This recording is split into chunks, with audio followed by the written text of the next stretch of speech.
Just a little recap about where we've been. This is a class meant to help us discern the times in which we're living, and we started off looking at a difficult parable, the parable of the unrighteous steward, and we looked at that parable where the main device for comparison, and a parable is all about that device, locating that device. What is the parallel that the speaker is using? And the parallel we decided in the parable of the unrighteous steward was that he mismanaged the owner's resources.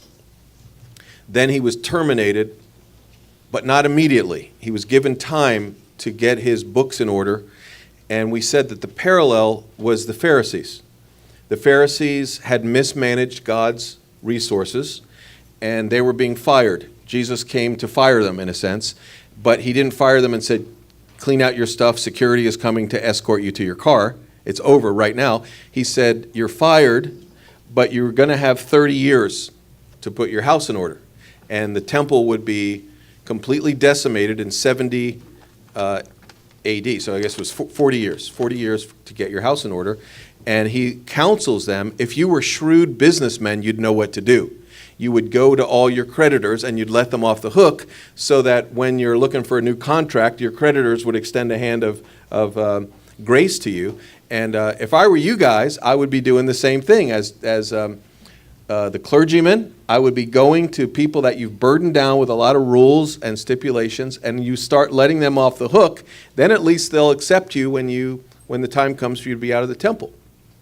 The parallel, we said, for us is we're in a very similar situation. The Christian consensus in this nation is now eroded and is eroding quickly, as George has been showing us in those charts and graphs, as Perot used to say. Does anyone remember Perot? We don't even remember Perot anyway.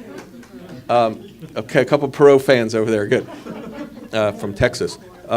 Anyway, the charts and graphs have been showing us the exponential rise of the nuns and the commensurate decline of the Christian consensus. It's going away. So God may change that. There may be a national revival in the next couple of years, and we may see people flooding into churches.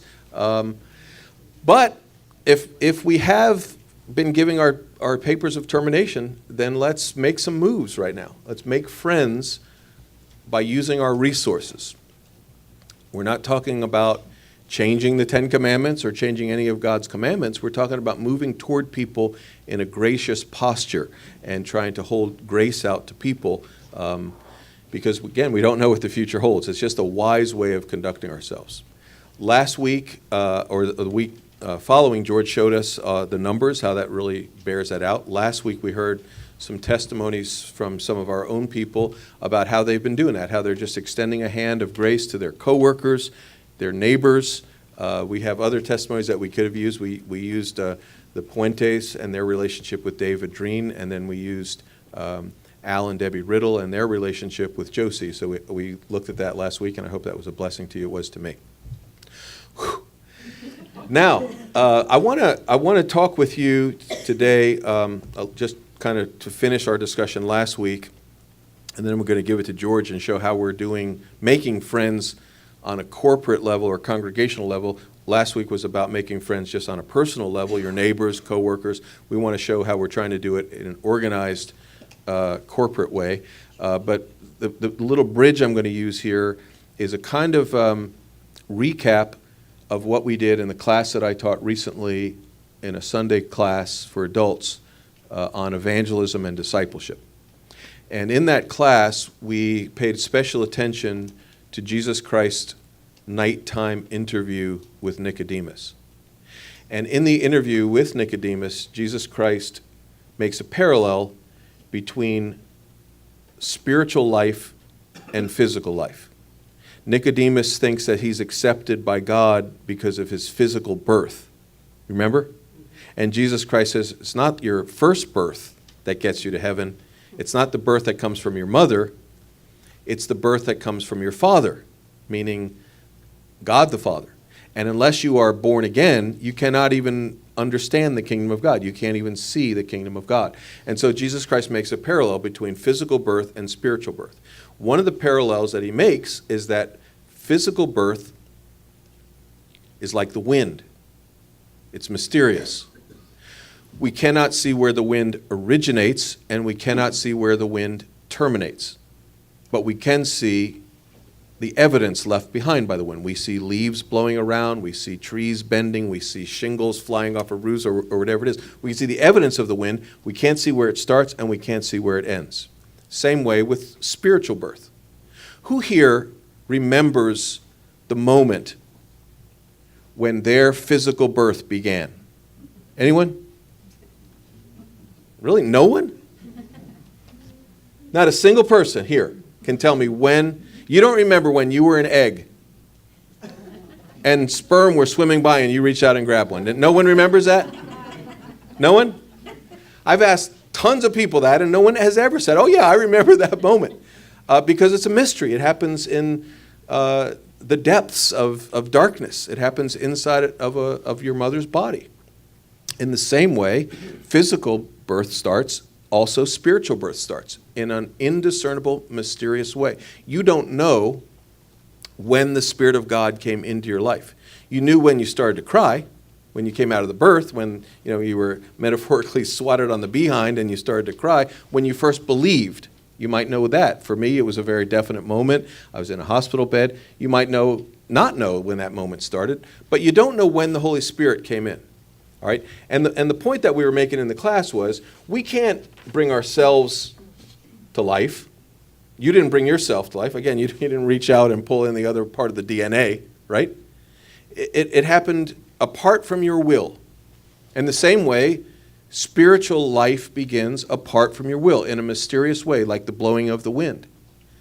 And so what then is the Christian's role in bringing people to life? That's the question. We can't bring them to life, but we can, in some sense, provide the other part of the DNA. We can provide the seed, as it were. We can plant the word in people. We can't make it happen. We can just be used as good news tellers. What then, in that metaphor of birth, what then is the Christian's role? And what we said in our class was the Christian is a spiritual midwife. We can't make life happen, but we can be there and participate in the delivery of life. We can be midwives. And if we think about that on a corporate scale, it makes the church, anyone? A hospital. Makes the church the delivery room. Makes the church the maternity ward. The labor and delivery section of the church. The church is a nursery. And sorry to keep picking on the riddles. Riddle me this. But that's kind of what the riddles did. They brought a friend, not knowing exactly where she was in her spiritual journey. They brought her to St. Andrews, and she sort of, sit and soak. She did the sit and soak thing. And pretty soon the Spirit of God moved on her and brought her to life. And we were the nursery. We surrounded her with nurture, love, care, concern, and that's really what we can do. So the question that I'm here to answer today, to pose and to answer, is how can we at St. Andrews make this church a better nursery? How can we become a better maternity ward for people who are coming to spiritual life? And this book by Jack Miller, Hold Book and Smile Winsomely. Oh, sorry, that was my notes. Sorry. This book by Jack Miller, it's called Powerful Evangelism for the Powerless, which is like, that's right where I'm living, right? Powerful Evangelism for the Powerless. And in this book, Jack Miller suggests 4 ways that we can make the church a better nursery. And I'll just throw them out to you, and we'll do what we can with them. Number 1 is our corporate testimony. By this will all men know that you're my disciples, that you have love one for another. So just the way we love one another, again, going back to our case study, when Josie came here and she saw Dottie and Wayne coming up to the Riddles on Sunday morning, giving them a big hug. Of course, that rang a bell with her. She thought, well, this is a community of people where there can be nurture and support, and she felt that. So when people see us interacting with one another, even the moment we stand up in the service and say, I believe in God the Father Almighty, and we do that together, that speaks something to people who come in among us. So we believe together, and we live together, and we love together. And that corporate testimony speaks to people. Secondly, our worship. Having people come into our worship service and see our joy. Do you have joy in the worship service? I hope you have joy in the worship service, because that's really what the worship service is about, expressing our joy to the Lord. So, raise your hands if you want and sing out. And I think that has an effect on people when they come in and see us admiring God and calling them. The passage about Abraham where it says, and there Abraham called on the Lord. What was he doing there? He was worshiping God in the arena of the nations, and the nations were seeing him worship God, and that was to be an attractive thing for the nations. So first, our corporate testimony. Second, our worship. Third, ministries of mercy. We're going to hear about that and just more about that in a moment, but mercy in action is often something God uses to draw people into his mercy. Just a quick story here, and I don't want to go too long, but some of you remember Calvin Smouse. He looked like the Monopoly Man. And he was in his late 80s. He just had open heart surgery, died on the table. They brought him back. He gets rehabilitated, and now he's at Publix waiting to get on a bus to pick him up and bring him back to his condo. And he's thinking, I almost died. I don't really believe in God very much, but if there's a God up there, I want to make my life count for something. And then he looks across the street and he sees a banner, ESL, English as a Second Language classes. He says, I speak perfect English, but maybe they could use me as a teacher. He makes the long walk from across the street at Publix, comes across, can I volunteer? Sure, you can volunteer. Well, then he starts to ask among the people, hey, why do you all do this?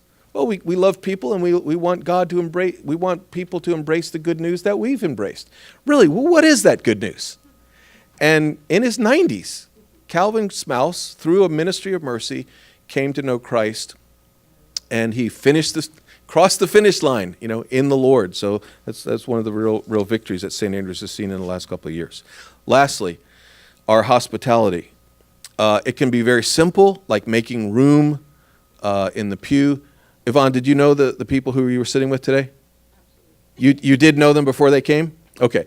I thought, wow, that would be amazing if you didn't know them. But Yvonne came. We had a young mom. I don't know whether she's a single mom but she was single today, and she has 3 little kids. And so Yvonne came over like a midwife and helped corral the kids, and Stephen participated too. So those are the kind of things we can do to help people. Simply giving up your seat, moving in, making it easy for people to sit. It's hard for people to come into a new church. It feels really weird. They don't know if there's going to be snake handling in the service. They don't know what's going to happen. Anything could happen. And for you just to come alongside them and say, hey, it's cool. I'll take the snake. And just you can have a seat here or whatever. It just makes a tremendous impact on people, and we can all participate. It can have eternal consequences when we do that. We have to think that way. And then also inviting people into our homes just has a huge impact on people. It's a way we can converse with people and listening to people, just learning questions, simple questions. I don't want to get all Dale Carnegie on you, but just learn to ask a couple questions. Where are you from? What do you do? Where do you live at present? Were you married? Whatever the questions we ask, but if we're asking questions and ready to listen to people, it has a huge impact. I quoted it too many times to do it again, but I will. Simone Weil, to pay attention to someone is the rarest and best form of generosity. So just to pay attention to people makes a huge impact. Small groups, classes are great places for us to exhibit hospitality, to invite people over or out or whatever we have to do. All right, so again, we're talking now about making the church a better nursery or labor and delivery unit. And now George is going to come and talk a little bit about how we're doing this corporately to extend friendship to our community. Okay, in a minute, I'm going to have another panel up here helping me, but I don't know. I was going to have some charts and slides, but I was just made fun of. Yeah, nice. Actually, it was like a double whammy for me today because our family owns a snake, and we feed the snake rats, and somehow, I don't know, it's not Stockholm syndrome, but there's got to be a name for it, but now the kids want pet rats. So we have pet rats in the same house with a snake, and I just think it's cruel. So we were looking, if anybody wants a snake, and maybe T, in the back of the church, we can have a snake and just to feed that. Okay. That was a perfect segue to get me to my slides. Okay. So as T said, not to recover that ground, but last week was about you all, us, trying to influence our, what I called last week's concentric circles of concern, the varying relationships we have from the closest, which are, family and friends, to neighbors, to coworkers, to just the person on the street. This week, we want to look at how we're enabling us as a body to serve the community. And we do that through a number of ways. And so I just want to introduce you to some of the categories we think in here before I bring up this panel. But we have a mercy team, and these are the events, mercy events that they did last year. And they only are the planners and a lot of the labor for these events, but we're all the ones contributing to it, whether it's Easter baskets or back to school things. And these are just the events. This doesn't count all the budget counseling and spiritual counseling and all the other relational things they do. But these are areas where we can all contribute and pitch in. And I'm happy to say this is like a record here, but all the backpacks have been taken. So if you wanted to give a backpack to a kid, maybe find a kid and give them a backpack. But the ones we've committed are all taken now, which is a great thing. But then TJ has often made this distinction, and we do, between home-based ministries and target ministries, and to help you think through the difference. And it's not that one is greater than the other, they serve different purposes. So the home-based ministries on the left are all the ways to serve here right within the church. And we need this, and I kind of believe it's our main priority, is the loving one another's here. So serving in the children in nursery, teaching our kids how to grow up in the Lord. Young youth and young adults, men's and women's ministries, all the different ways, choir and band. Those are called home-based ministries. We're not talking about those today, and I don't want to minimize those today. I'm just trying to show you the difference. What's the difference between those and what we're calling target ministries here on the right?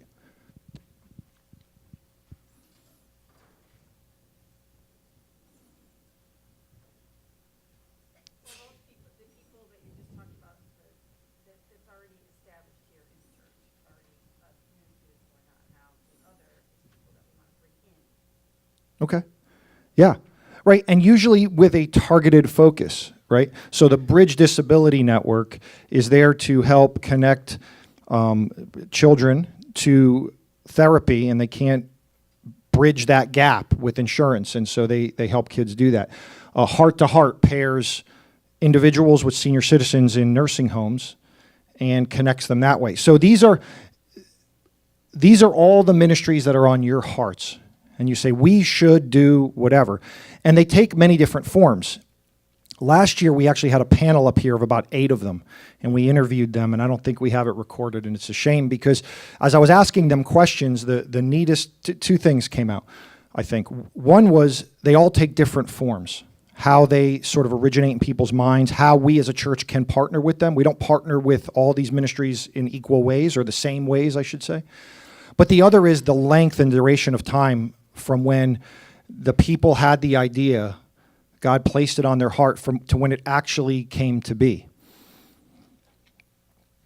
And then last year, the whole month of July, we gave these ministries a platform here, usually 2 or 3 on a Sunday during this Sunday school hour. So they had like 15 minutes each to tell you all what they do and how you can partner with them.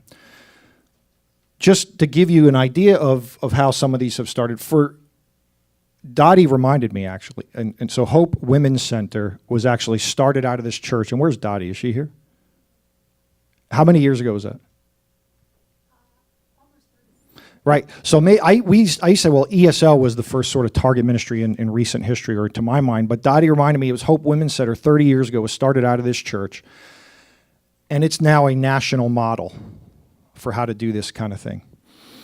But in recent history, our ESL program, and for a long time, we'd hear when we say, well, doing good in the world and ESL, and it almost seemed like we had a difficulty like saying what else. And ESL was a big program. We have, I don't know if it's 100 students still. We were saying 100. It might be 70. But that's in its ninth year.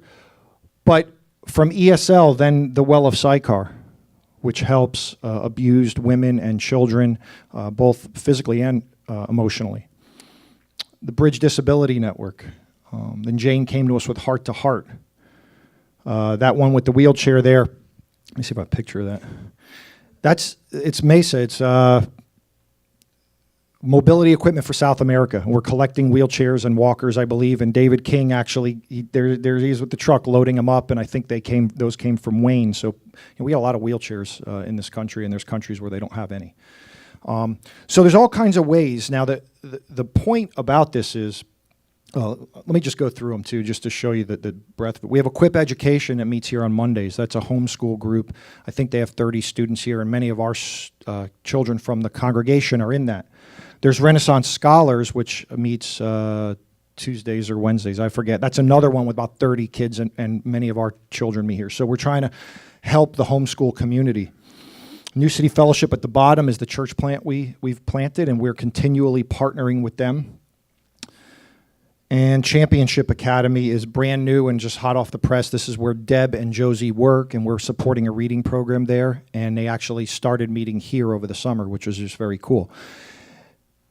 The common thread through all of these is they were started by you, not by us. This is when you come into my office and you say, we should really. And then I say, great, how are you going to do that, and how can I help you? And then people sometimes leave discouraged because they think I blew them off. But this is evidence that we're not blowing you off. But we as a staff can't do this. It's just impossible. We can't spread. So it's somebody here having a passion for something, sitting down in my office like Jane Green did a year ago and talking about adopting a nursing home and us strategizing for an hour and a half and then making it happen. And making it happen means you all participating in it. This is just a great testimony of what the Lord is doing here through your ideas. So we're going to get to it. That's Mesa. This is a map I showed a couple weeks ago of just a portion of Hollywood and how we're trying to canvas it with outreach. Because what we're going to focus on now is not that broad scope of target ministries, but the ones specifically related to outreach that's engaging our church in doing that. You could serve in these. So everything from the Active Living Center to just hanging out at the park and talking to people to youth park outreaches at that park, the reading program, and the New City Fellowship. This is New City. On the bottom there, that's their new members class, their Inquirers class being hosted in our parlor. So they're going to have membership pretty soon here, and we're excited about that. That's East Side. And what's cool about this is up there, we meet there every 2 weeks. But up there, that's the Renaissance Scholars. That's the Sky and Paula's homeschool group going there during the Christmas celebration. And it gives them and us an outlet to do service and ministry, which is my hope in all these things. We're trying to give you guys, us all, a way to do that. That's just an awesome picture from the reading program that Deb started. And apparently that picture made it, or one of them like that, made it into the yearbook and onto the school's website, which gave it more promotion. That's ESL, like 9 years going strong. That's actually the volunteer meeting. And so when you serve, we're trying to disciple you through the service. It's not just go do this. And that's their annual party. That might have been the Christmas party. This one is one, really got to hand it to Curtis. We've always had programs here. The bottom one here is VBS, and the left one there is Fall Festival. But as a result of the Chattanooga trip that they're at now, Chris has really put that into action. So they go there, they learn how to go out into the community, into parks, and talk to kids and help families and put on little Bible skits. And so this year he's been doing it with the youth. So we've done 2 weeks already, and we have another week coming up. So what it is go out into the parks for a week, hang out with kids. They get to love us. Then 8 of them sign up to Vacation Bible School. They're here in the gospel. Now we're going to have a back-to-school event, which is sort of hot off the presses in August, and we're going to invite those same people from VBS back to that, and it's for our community too. We're going to have water slides and slip and slides. It'll be a lot of fun. But the youth are going to go back to the same park for a week and just do the same thing. If my volunteers can come up and we can talk about some of these outreaches, great. Let's start on this side. So, Jane, tell us a little bit about Heart to Heart first, briefly about Heart to Heart, and how long ago you brought that to the session. So we'll start with Heart to Heart. About 5 years ago, when I moved back to South Florida, I got in touch with an organization called Heart to Heart because I had a desire to do some nursing home ministry. And I also found St. Andrew's at the same time and found out that Dwight had already gone through the Heart to Heart training. So that was not a coincidence. Went to the session with Dwight's encouragement and laid out us partnering with Heart to Heart. And we did from that point on. We had several orientations here for volunteers. And it wasn't until about a year ago that we sat down and actually adopted Eastside Active Living. And that's when it really took off. Eastside had put out a request that a church affiliated with Heart to Heart come and have a worship service there as often as we liked, whether it was weekly or monthly, and we decided that every other week would be doable. So right now we have, we usually have consistently 15 or 16 volunteers that come, and about the same amount of residents that consistently come to our worship service. We've been going there for about a year. I think September is when we started. So we've really just gotten to know everyone there. They know us. We serve them pastries and coffee, of course. But they hear the word. They worship with us. Most of them have a church background. Occasionally a resident will come in just for coffee and donuts. They will say, you know, I can't come to your service because I'm Jewish. And we say, yes, you can. And they really have become like a little church family to, I think, all the volunteers. Right. So here's the thing. You notice she said it was 5 years ago, and it was we just got it off the ground 1 year ago. See, part of it is Heart to Heart's model, which is, I love it, but it's difficult, is they train you, and then you get paired up with a resident at a nursing home. So a lot of people have an interest to do this and a desire to do it. A lot of people go to the training, but then they don't take this step to connect with somebody because it's a fearful thing for people. So this Adopt a Nursing Home opportunity came along, and essentially we put on the program and asked you all to serve with us, and now it's an easier thing. You're given a role in it. Now for me, this is just great for helping us to serve because the opportunities are really endless. I mean, there's a gentleman there that likes to play chess, and I remember, I don't know if it was Gordon or somebody says, oh, well, I'm going to come play chess with this guy. Now, I don't know if that's taken place or not, but 15 people are coming, but I think there's 70 people in the nursing home. So if there were more volunteers, there could be people going through the halls, hey, why don't you come with it? Get some donuts and coffee and talk with us, whatever. And then, like I said, it serves for ways. Now the youth has been going, right? So all summer, the youth has been going. I don't know if it's every other week or once a month, but the youth goes there, and it's a way to do that. Now imagine if there's some kind of rehab project that's needed there. I don't know if they could use a garden for the outdoor seating area, but maybe we could sponsor that. So I think there's lots of opportunities just by having this relationship. Can I say one more thing about Eastside? Yeah. It's good that we are partnering with Eastside. It's a lower income assisted living memory care facility, and they have a lot of needs there, just physical needs. In September and October, we're going to have a clothing drive for Eastside, pull-on pants, button-up shirts. A lot of the people there don't have resources or family members to say, okay, bring me some clothes, So just that as far, and we've provided a lot of craft supplies, the egg cartons, the jars, and now we're trying to collect the old vinyl baby dolls for memory care, just for them to cuddle. And nobody has any vinyl baby dolls right now, so we may just skip that one. Okay. But there are a lot of needs there in the community, in the East Side community, that we can take care of very easily as a group. And as a result of us doing this, it's it's helping Heart to Heart shift their model.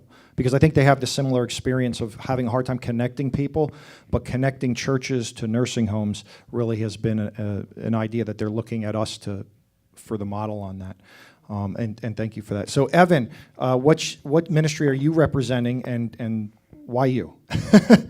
Well, I'm representing the ESL ministry at St. Andrews. I started when I was a sophomore in high school 9 years ago.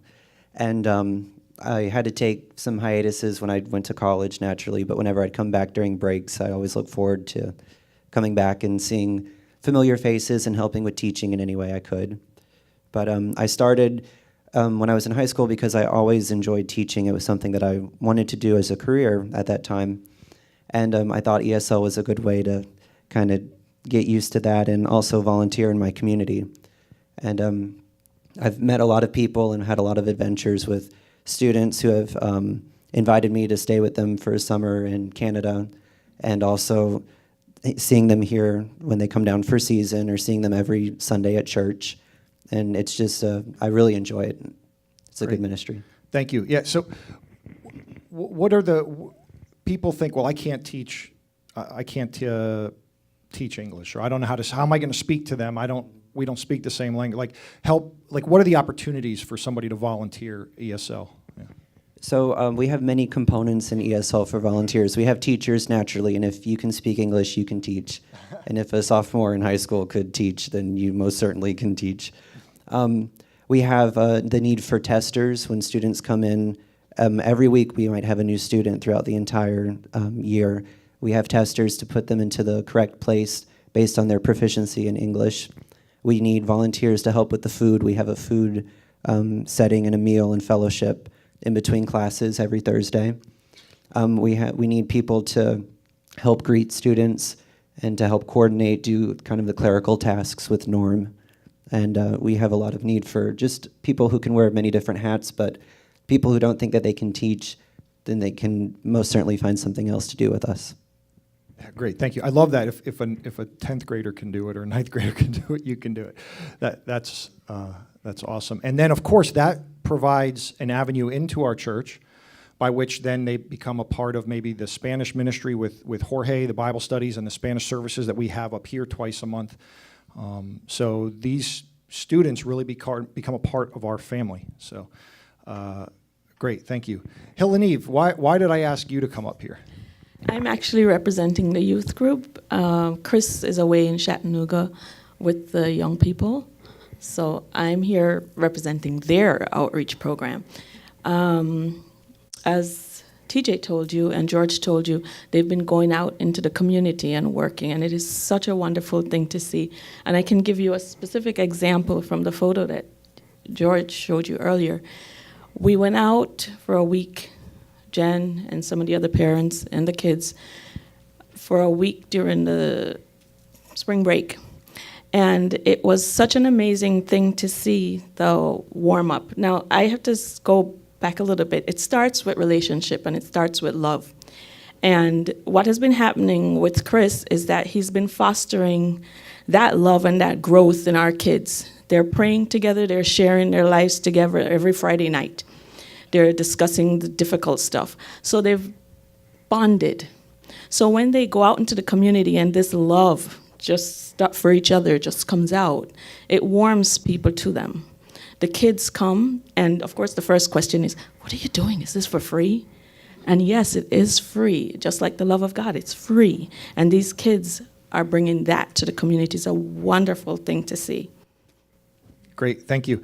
And I've seen you at a number of those. And so what would you say, because we think it's a youth thing, what would you say like the role of an adult going? Certainly you're going because your daughter's there, but I've seen you and Jen interacting with other parents. So can you talk a little about that? Yeah, because we have to make sure the parents understand that we have no ulterior motives. We just love you. We're bringing God to you, and we're loving your kids without threat. We want you to feel comfortable. We want them to know that that's where we come from. And I grew up in a community, of a country that was 144 square miles. So you knew your neighbor. Unfortunately, we don't have that here. And most of us live away from the vicinity of the church. So we have to make it a pointed effort to make this area our community, no matter where we live. Great, thank you, yes. And so the model that they typically do, it's 4 days. It's Monday through Thursday, and the first 3 days they're just playing with kids on a playground. The adults are hanging out. Sometimes I think there's some music, there's games, and then there's a gospel presentation in a fun way, and the kids often do it. That's what they learn when they go to Chattanooga. Friday's a pizza party there. So all week long they're inviting kids back to Friday. Now the kids are like, free pizza, yeah. And they come, and then it's really cool because the adults that are there are taking the pizza and handing it out to the parents, and the parents are shocked that they're getting, hey, why, So just a great opportunity, and the question of why just comes up all the time, and the answer is so easy. We're just sharing the love of Christ. So I forgot who had asked, but said, well, we didn't know we could come. We thought this was a youth thing. Yes, you can come, and there's going to be another week in August, and I'll tell you about that. So. Deb, this really is brand new here, and it's really at its baby phases, and I like that because we have enough history here to see things start off slow, and then to see how God will grow it. So, tell us about this reading idea you had a year ago, and maybe it started much more than that. But go ahead. Josie and I had talked about this 2 years ago. And we were stating that children need a reading club, and she wanted to do it, but her hands were pretty much tied at school as far as she was tutoring, picking up the kids late in the afternoon. It didn't work with her schedule, but I always had her support. So I kind of went out on my own on this, and I asked the support. I had success with tutoring over the summer with this child and a Kindle. And I had the child as a student. He was failing. He barely passed by the skin of his teeth. And that was 2 years ago. And Mom had asked me to tutor him during the summer. And I got the Kindle. This kid read a whole book. Not only did he read the book, he comprehended. I wasn't having that kind of success with him in the classroom, but that one-on-one tutoring and this Kindle, they love electronics. So the ebook was a success. And I'm like, if that's a success, I'm going to go further, and I'm going to take it further. So the fall, I asked the church if they would help me with a few Kindles, and I wanted to start the club. And we did. And I've got to say, I had, at the end of the school year, 23 kids enrolled, and we came in the morning. We had altered Monday and Wednesday, and then Tuesday and Thursday, so that I would have enough Kindles for all these children. And it worked out very well. I had a kid who, when tested in the reading program that we use in the school, he tested at the beginning of the year as a kindergarten level. He's in 4th grade. He tested at kindergarten. At the end of the year, and in the reading club, he tested at 3rd grade level. That is a big jump. That is a lot of grades that this kid ran through in 1 year. And I told him, I said, if this is your success in 1 year, where can you go from here? And it encouraged him. He came to the reading club here at church, and he said, I'd like to come more often, but my parents are having a hard time getting me here. So I haven't seen him that often. He says, I miss school. Here's a kid who hated it in 4th grade. And now he loves school. So it does make a difference. Right. And that's awesome, because if you remember that statistic I showed you, that of kids that are not at grade level by the third grade in reading, 70% in our area don't finish high school. And so Deb, and I think Josie helps her, and we donated 10, the Mercy Team, which is your dollars, 10 of these reading devices, Amazon Fire, Kindles, to the program. And then I was hoping that would open the door for me to meet with the principal there, and and that's been tough. And it's just tough to get into schools. But because of some of those successes, somehow that picture ends up in their yearbook and on their website.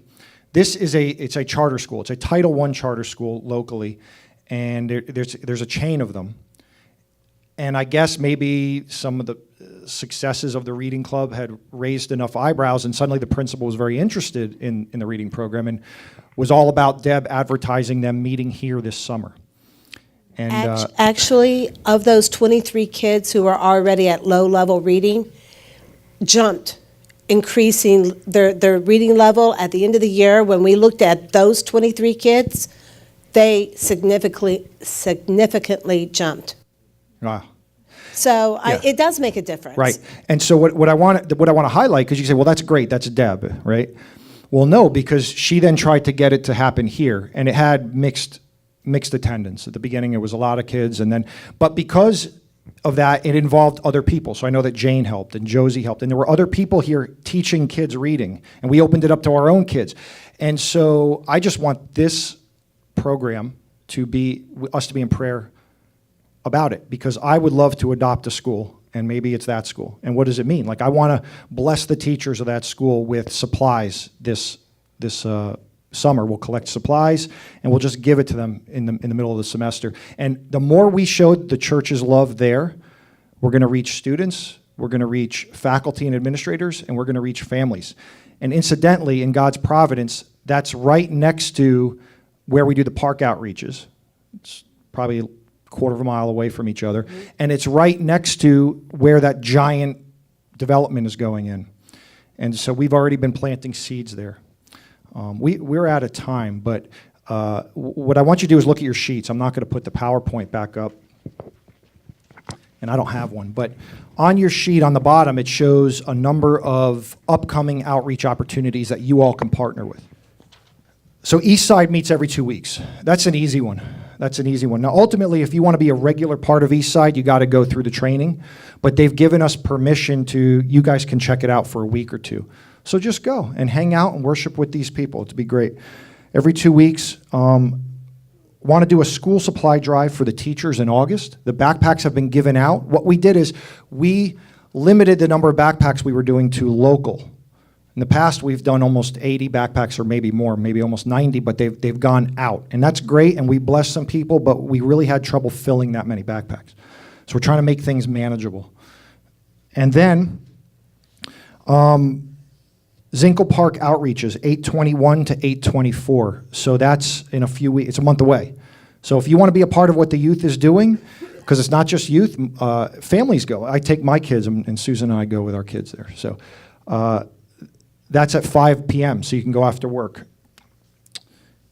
And ESL is starting back up, and we always need volunteers. I don't know, how many volunteers do you think are at ESL?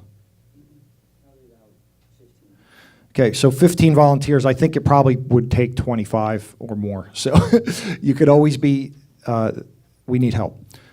So I think that pretty much gives you about 4 or 5 things. Oh, the back to school community event. This is going to be fun. But like when we give you these things for this community back to school event, which will probably have a Gaga pit out there, and you parents don't know what that is, but your kids do. And bounce houses, water bounce houses, and slip and slides, and hot dogs. But these cards are not for you.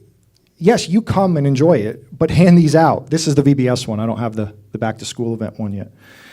So that's a number of different ways. And I do have to close, but Rob, did you have a question or a comment? No, just that this Saturday we're on at Eastside if you want to go. Great. This is the weekend we do it. There you go. So if you want to leave this class with something, I want to do something, that's something right there. So let's close in prayer. Father, we want to be good stewards of what you have placed in our charge, Lord, and not to do, Lord, not to do, but because we love you. And we want the love that you fill us up with to permeate out into the community for your glory. And so, Father, I pray for the people in this room and the people that will watch this video and our whole church, that we would be known as a church, Father, that loves you and loves others, and that love would be so attractional that it would just bring people here to hear the gospel, and that lives would be changed and people would be saved. It's in Jesus' name that we pray. Amen.